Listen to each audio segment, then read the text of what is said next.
Friends, lecture 6 of the Partnership Act. Implied authority of the partners. आपको मालूम है ABC 3 partner थे और तीनों साथ में मिलके एक प्रोविजन स्टोर चलाते थे।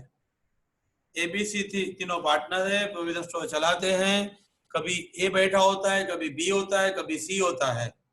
काउंटर पे जो बैठा है उसको 1 रुपए की चॉकलेट बेचनी है, यानी रूटीन कुछ ऑयल है, गेहूं है, कुछ भी प्रोविजन स्टोर की आइटम बेचनी है तो दूसरे पार्टनर को फोन करके पूछने की जरूरत नहीं है।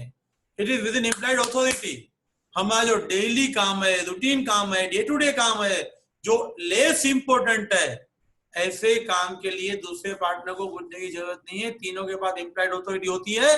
और friends remember that implied authority में आप कुछ भी करोगे, firm will be liable. Your act bind to the firm due to implied authority. आपको वैसे तो implied authority है ना, भूल जाते हो आप। बहुत इंपॉर्टेंट कंसेप्ट है, लेकिन आप भूल जाते हो। मैं बोलता हूँ पूछे बिना कर सकते हो तो implied authority, पूछ के करना पड़ता है तो express authority। कई काम के लिए implied authority होती है और कई काम implied authority के बियॉन्ड होते हैं। किसको इम्प्लाइड ऑथोरिटी बोला जाएगा वो हम आगे डिस्कस करेंगे, लेकिन प्रैक्टिकल लाइफ का एक एग्जांपल देखें। आप जब 12th में 7 to 1 तक मॉर्निंग को कॉलेज, स्कूल और ट्यूशन व्हाटएवर कहीं पे भी जाते थे, आपको आधे घंटे का ब्रेक मिलता है 9:30 to 10।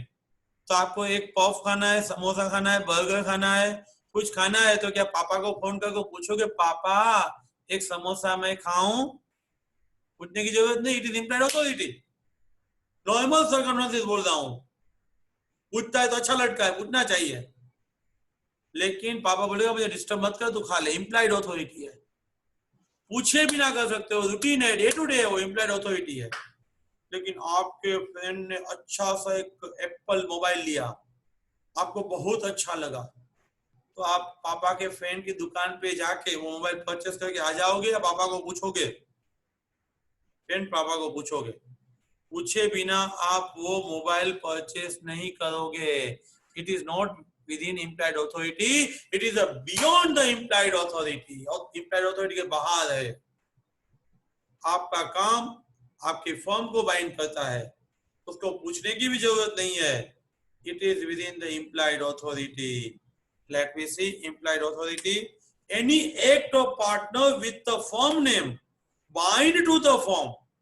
आपने कोई भी काम किया है, फर्म के नाम के साथ किया है, और वो काम फर्म को ही बाइंड करता है। आपका एक्ट फर्म को ही बाइंड करता है, तो वो इम्प्लाइड ऑथोरिटी में आएगा। Act done related to the usual business and within the scope of authority.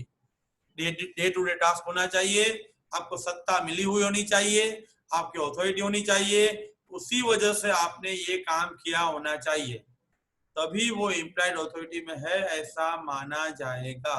What is usual business वो हम देखेंगे आगे।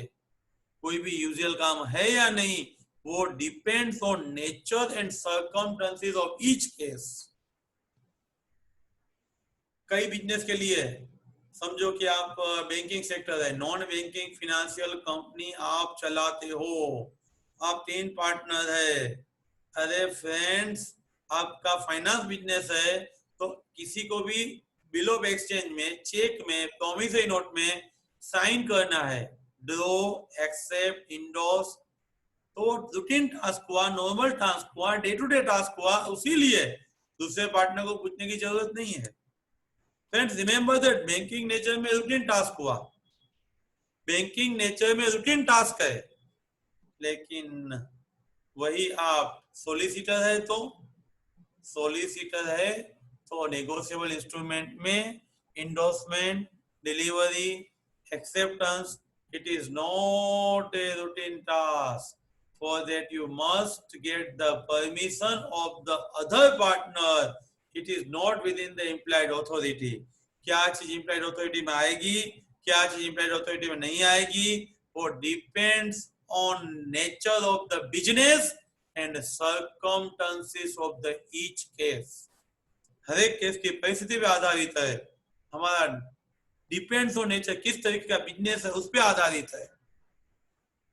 Friends, implied authority of the partner may differ in the different kinds of firms. In case of a solicitor, to draw, accept, endorse the bill is not within implied authority, but in case of a banker, it is within the implied authority.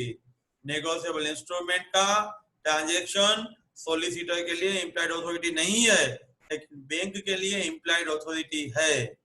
आप commercial nature of business चलाते हो, money borrow करना, date पे करना, negotiable instrument issue करना, ये सब task implied authority में आएंगे। You are doing the commercial nature of the business. Friends, कौन से टास्क इंप्लाइड अथॉरिटी में नहीं आते, उसका मतलब कौन से टास्क बियॉन्ड इंप्लाइड अथॉरिटी है, उसका मतलब कौन से टास्क करने के लिए आप दूसरे पार्टनर को पूछना पड़ता है। Required the express authority for the given following task. नीचे दिए गए काम करने के लिए आपको दूसरे पार्टनर को पूछना ही पड़ता है। सबसे पहले submit a dispute to a arbitration. Submit a dispute to a arbitration. Friends, ABC partners है और उन लोगों ने डी पे कुछ स्यू किया था, लेकिन कुछ निवेदन आ नहीं रहा था, कोर्ट में तो 20 साल निकल जाने वाले थे। तो ए है वो कोई मीडिएटर मध्यस्थी ढूंढ के उसको वो मैटर देने वाला था, रेंडर करने वाला था। तो ए बी और सी को पूछे बिना ये मैटर आर्बिट्रेटर को मध्यस्थी को दे नहीं सकता। डिस्प्यूट सबमिट करना है तो for that required the express authority. Form के नाम से अकाउंट, बैंक अकाउंट ओपन करवाना हो तो दिक्कत नहीं है। फॉर्म के बिहाफ अपने नाम से बैंक अकाउंट ओपन करवाना है तो पूछना पड़ता है। थर्ड पार्टी पे हमने किसी पे स्यू किया था, एबीसी पार्टनरशिप फर्म ने एक्स पे स्यू किया था, लेकिन एक को ऐसा लगा कि नहीं एक्स तो बहुत गरीब आदमी है, सीधा साधा आदमी है, गरीब है, सीधा साधा है, तो उसको माफ कर दो। तो ए को माफ करना है तो बीसी को पूछे बिना माफ नहीं कर सकते।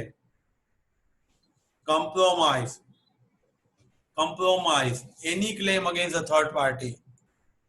किसी थर्ड पार्टी के अगेंस्ट में आपको कुछ क्लेम करना है तो उसमें आपको क्या छोड़ने का अधिकार है? नहीं, बीसी को पूछे बिना छोड़ने का अधिकार नहीं है। एबीसी ने एक्स पे स्यू किया था, वो पूरा केस वापिस ले लेते हो। कंप्रोमाइज में आप कम प्राइस ले लेते हो, लाख मांग रहे थे 60,000 ले रहे हो, और विड्रो में पूरा 1 लाख का केस आप वापिस खींच रहे हो, तो वो विड्रो स्यूट हुआ। एडमिट एनी लायबिलिटी इन ए शूट। दूसरे किसी ने हम पे स्यू किया है तो हम बोल रहे हैं कोई बात नहीं, I am accepting the liability, I am ready to pay. तो वो क्या है? Admit any liability. कोई भी लायबिलिटी में एडमिट कर रहा हूँ, एक्सेप्ट कर रहा हूँ, तो दूसरे पार्टनर को पूछ के करना है, अदरवाइज पर्सनली लायबल हो जाऊंगा।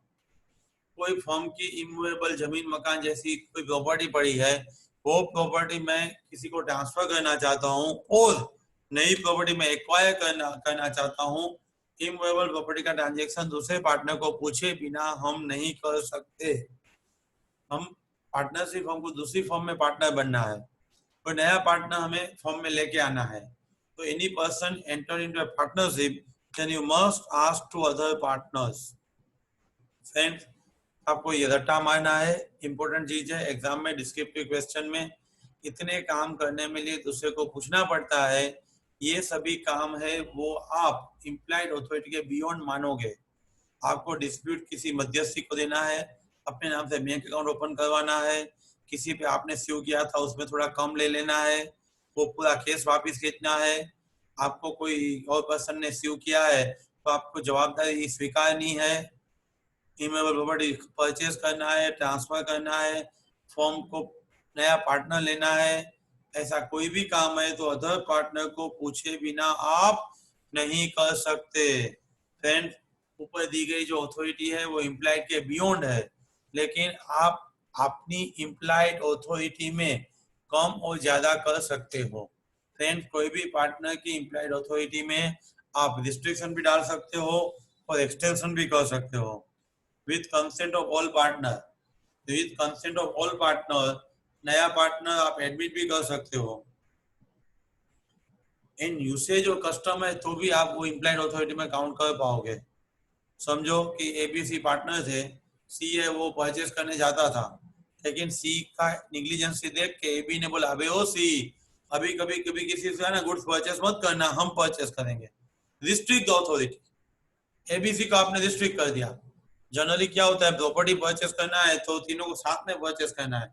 एबी को इतना ट्रस्ट सी पे था ना कि अपने वाइफ पे भी उतना ट्रस्ट नहीं था, तो एबी ने सी को बोल दिया तुझे कुछ भी प्रॉपर्टी परचेस करना है तो हमें पूछना नहीं, कुछ कम प्राइस में लगता है, कस्ट में लगता है तो परचेस कर लो। तो क्या हुआ, आपने इम्प्लाइड अथॉरिटी को एक्सटेंड किया।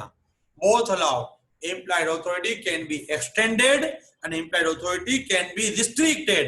आपको किसी पार्टनर पे ट्रस्ट नहीं है तो उसके अथॉरिटी को रिस्ट्रिक्ट करो, आपको किसी पार्टनर में बहुत ही ट्रस्ट है तो उसको आप एक्सटेंड करो। implied authority एक्सटेंड भी हो सकती है एंड रिस्ट्रिक्ट भी हो सकती है। ए बी ने सी को बोला था परचेज मत करना, लेकिन सामने वाले पार्टी को मालूम नहीं था तो उसने सी को गुड्स दे दिया तो फॉर्म लायबल है। Friends, only restriction is not sufficient, but third party must aware of the restriction, then only personally liable of such partner। Repeat, ABC है, उसने सी को बोला तो तू परचेस नहीं करना, एक्स जो सेलर था उसको मालूम नहीं था, एक्स ने वो सी को फर्म का पार्टनर समझ के गुड्स सेल किया, बाद में अकेला सी नहीं पूरी फर्म लायबल है। Third party no such restriction and third party does not know he was a partner. वैसे एक सी को गुड्स बेच रहा है, उसको मालूम ही नहीं है कि सी पार्टनर था, इसीलिए सी लायबल नहीं होगा। थर्ड पार्टी रिस्ट्रिक्शन मालूम है तो सी लायबल होगा। ये पार्टनर था वही उसको मालूम नहीं है तो ऑब्वियसली फर्म लायबल नहीं होगी, पर्सनली लायबल होगा। यानी रिमेंबर दैट किसी पार्टनर में रिस्ट्रिक्शन डालना उतना सफिशिएंट नहीं है, सामने वाले को बोल देना है कि इस पे रिस्ट्रिक्शन है। रिस्ट्रिक्शन होना चाहिए, सामने वाले को मालूम होना चाहिए, तभी ये बंदा लायबल होगा, फर्म लायबल नहीं होगी। Such authority restricted and third party dealing, जो पार्टनर का हमने रिस्ट्रिक्शन डाला है थर्ड पार्टी को मालूम है तो फर्म लायबल नहीं है, तो फर्म लायबल नहीं है। Rights in emergency, what is the emergency?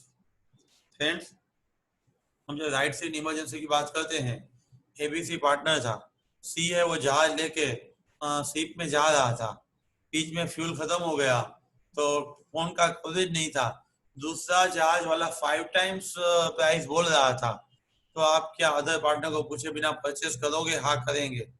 Other partner के सामने नो कवरेज की वजह से बात हो नहीं सकती है, हम फ्यूल परचेस नहीं करेंगे, हमारा पूरा जहाज डूब जाएगा। इसीलिए इमरजेंसी में कोई भी पार्टनर प्रूडेंट यूज करके अपने ओन केस में जैसे डिसीजन लेता है वैसे डिसीजन लिया हुआ है तो उसके लिए रिमेंबर दैट वैसे डिसीजन लिया हुआ है तो फर्म लायबल है। Do all the act for protecting the firm, उसने फर्म को बचाने के लिए काम किया था। With the ordinary cause, ordinary prudence use करके काम किया था, अपना दिमाग चला के काम किया था। Similar circumstances in own case, अपने केस में जो सिचुएशन थी वैसी सिचुएशन में आपने काम किया था। हमारा अपना होता तो हम क्या करते, फ्यूल परचेस करते ही, हमारा अपना था तो जो डिसीजन लेना था वही फर्म के लिए डिसीजन लेना है। ए ने 1000 बिजनेस पर्पस के लिए बोरो किया था, which is within the implied authority and firm is liable। Now admission by partner, admission का मतलब नया पार्टनर का प्रवेश ऐसा नहीं, फर्म के बिहाफ पार्टनर ने कुछ भी काम किया है तो उसके लिए फर्म लायबल है। Firm is liable for the act of the partner, firm है वो पार्टनर के एक्ट के लिए लायबल है, लेकिन पर्सनल ट्रांजेक्शन नहीं।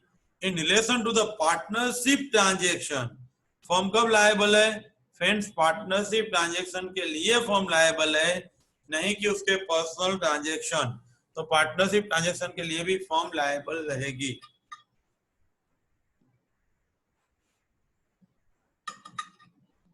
एडमिशन यानी आपने जो काम किया है ना वो एक्सेप्ट करना। फर्म अपने पार्टनरशिप के काम को एक्सेप्ट कर रही है, that is admission by the partners. Again सिर्फ आपने किसी का अथॉरिटी रिस्ट्रिक्ट किया उतना सफिशिएंट नहीं है, थर्ड पार्टी को रिस्ट्रिक्शन मालूम होना चाहिए, तभी ही फर्म लायबल नहीं होगी, अदरवाइज फर्म लायबल होगी। समझो कि मिस्टर जेड वो यामा का स्पेयर पार्ट परचेस करने आया, एक्स फर्म का पार्टनर था, एक्स फर्म का पार्टनर था, लेकिन उसको मालूम नहीं था कि ये पार्ट है वो यामा में नहीं चलेगा, लेकिन पार्टनर ने जेड को वो यामा का पार्ट बोल के बेच दिया। उसने जब फिटिंग किया तब कुछ एक्सीडेंट हुआ, at that time not only X but partnership firm is liable whether other partner knows such sale or not. That means आपने कुछ भी फॉर्म के ट्रांजेक्शन में मिस्टेक की हुई है तो आपको फर्म लायबल रहेगी, फर्म बचा लेगी। कोई भी पार्टनरशिप फर्म में आपने एक्टिव पार्टनर को कुछ बताया है तो वो फर्म को बताए बराबर है। समझो कि एक्स है वो अपनी प्रॉपर्टी बेच रहा है, उसमें कुछ भी मिस्टेक है और कुछ भी लोन चल रही है तो उन लोगों ने ए को बताया, बीसी को नहीं बताया था। ए है वो फ्लड में इन्वॉल्व नहीं है, not leak in the flood, a flood में इन्वॉल्व नहीं है। तो friends remember that notice to any single partner will be known as a notice to the partnership firm except partner involved in the flood। जब partner कोई flood में involve है, notice given to any partner will be treated as notice given to firm. आप कोई भी partner को notice देते हो वो फर्म को नोटिस दिए बराबर है। As notice given to the agent will be treated as notice given to the principal. Agent को नोटिस दिया उसका मतलब आपने प्रिंसिपल को नोटिस दिया था। रिपीट, कुछ भी ट्रांजेक्शन हमने फर्म से किया था उसकी कोई भी जानकारी फर्म को देना है। कोई भी एक्टिव पार्टनर को आप जानकारी दे दोगे तो फर्म को जानकारी दी है ऐसा माना जाएगा। पी ने स्टोलन कार एक से परचेस किया, पी को मालूम था तो सभी पार्टनर लायबल होंगे। चुराई हुई कार परचेस की है, परचेसर पार्टनर को मालूम है तो पूरी फर्म लायबल होगी। Now matters should be related to the firm. कोई भी ट्रांजैक्शन कोई पार्टनर एंटर होता है तो फर्म लायबल कभी होगी जब वो related to the firm matter है। तो पर्सनल के लिए फर्म लायबल नहीं है। Liability to the third parties, remember that हर एक पार्टनर जॉइंटली एंड सिवली यानी पर्सनली भी लायबल है और सब साथ में मिलके भी लायबल है। Jointly and severally for the act of implied and express authority done toward the business of the firm. आप फर्म का बिजनेस चलाने के लिए कोई भी इम्प्लाइड एक्सप्रेस अथॉरिटी हर एक पार्टनर के पास जॉइंटली भी है, सिवली भी है। कॉन्टेक्चुअल लायबिलिटी में टोट है रॉन्गफुल एक्ट, किसी पार्टनर ने अपनी अथॉरिटी में रहकर के काम करना था, वही काम कर रहा था, उसमें से कोई निग्लिजेंसी की वजह से नुकसानी होगी तो फर्म लायबल है। Firm is liable for the wrongful act, negligence or omission of any partner in the ordinary course of business within the authority although method is unauthorized। काम ऑथोराइज वे से किया था, मेथड अनऑथोराइज वे से था। मैंने बोला था जा तो साइकिल लेके फंड का कलेक्शन करके आ, अब मेरी बाइक लेके चले गए तो कहीं भी बाइक से एक्सीडेंट करके आए तो भी मैं लायबल हूँ। यानी आपका काम तो ऑथोराइज था ना, मेथड अनऑथोराइज थी, फर्म इज लायबल। एग्जाम्पल दिया है शाफ्टिंग का। समझो कि आपने कभी वो जो ड्वेल कुएं में एक मोटर होती है पानी बाहर निकालने के लिए, उसमें एक बेल्ट पट्टा होता है, वो पट्टा आपको उस मशीन पे लगाना पड़ता है जिसको मोटर बोलते हैं, डंकी बोलते हैं, वॉटएवर। वहां पे एक इंडस्ट्री थी मैन्युफैक्चरिंग में, वैसा ही एक मशीन यूज होता था। उसका जो बेल्ट था ना वो प्रॉपरली पंचिंग करके साफ करना था, लेकिन कोई पार्टनर ने निग्लिजेंसी की, वो क्लियर नहीं किया तो फर्म लायबल है। आपका काम तो ऑथोराइज था, मेथड अनऑथोराइज था तो फर्म लायबल है। Miss appropriation, what is the miss appropriation? आपको जो पर्पस के लिए दिया हुआ है उसी पर्पस के लिए, आपको जो पर्पस के लिए दिया हुआ है उसी पर्पस के लिए आपको यूज करना है। अब अदर पर्पस के लिए यूज करोगे तो उसको मिस एप्रोप्रिएशन बोला जाएगा। What is the miss appropriation? आपको पापा ने बोला था 100 रुपीज में आप जाके ये चीज परचेस करके आओ, आप दूसरे कुछ चीज परचेस करके आओगे तो हम उसको मिस एप्रोप्रिएशन बोलेंगे। यानी एबीसी है पार्टनर, ए के पास कलेक्शन का रिस्पॉन्सिबिलिटी था, ए ने गुड्स कलेक्ट मनी कलेक्ट कर लिया लेकिन पर्सनल यूज किया, that is miss appropriation. Repeat, ABC partner थे, ए के पास मनी कलेक्शन का रिस्पॉन्सिबिलिटी था, ए रेगुलरली मनी कलेक्ट करके आता ही था, ए रेगुलरली मनी कलेक्ट करके आता था, ए रेगुलरली जो मनी कलेक्ट करके आ रहा था, ए ने मनी कलेक्ट किया लेकिन मिसयूज यानी पर्सनल यूज किया, तो friends A will be liable. लेकिन यहाँ पे थोड़ा दो सिचुएशन दिया है, आपको टफ लगेगा कब पार्टनर लायबल कब फर्म लायबल। एबीसी पार्टनर, सी के पास अपेरेंट अथॉरिटी थी, डेली कलेक्शन में जाता था, तो जेड ने पेमेंट किया है तो ए ने पर्सनल यूज किया तो भी जेड दूसरी बार पेमेंट नहीं करेगा। क्यों? अपेरेंट अथॉरिटी में ए लेने के लिए गया था।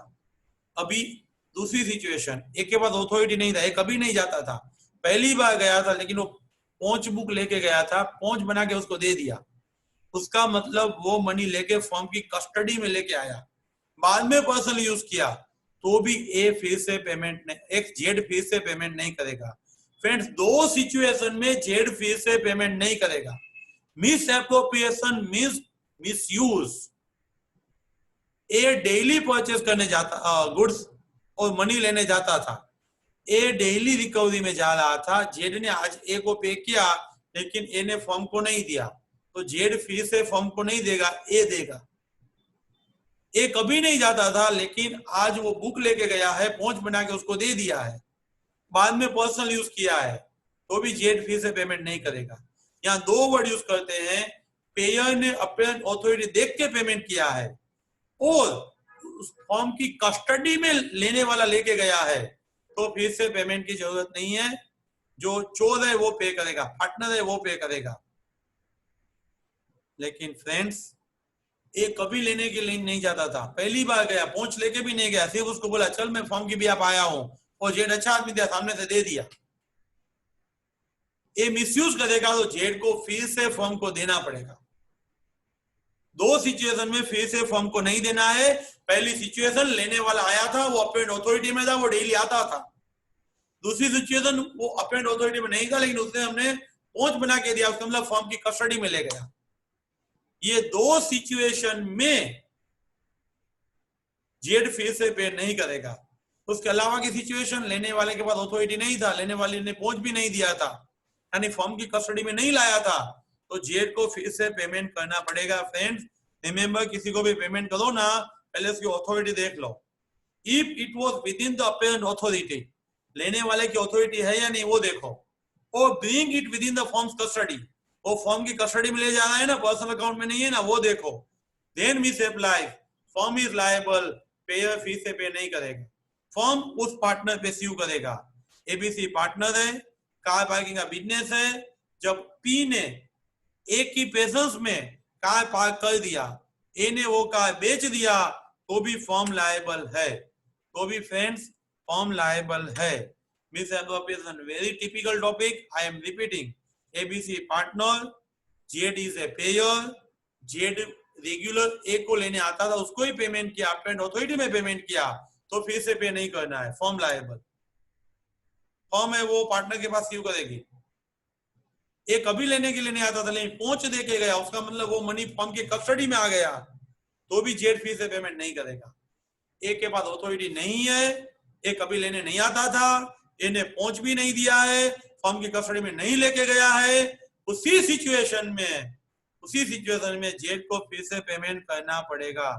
फ्रेंड्स आप फिजिकल लेक्चर में पहले से बैठते हो, बीच में कोई फैकल्टी बैठने का अलाउ नहीं करती है, तो ऑनलाइन वीडियो में कहीं पे भी जंप करके बीच में से सुनोगे तो कैसे समझ में आएगा। I always suggest, I always advice, मैं फर्स्ट टू लास्ट नंबरिंग से आपको हर एक टॉपिक के वीडियो रिकॉर्ड रखता हूं, तो आप फर्स्ट टू लास्ट पूरे वीडियो सुनिए, और एनी सजेशन और कमेंट है तो करिए for the improvement. And thank you very much, बने रहे मेरे साथ, हर सब्जेक्ट के डिटेल वीडियो आपको मिलते रहेंगे।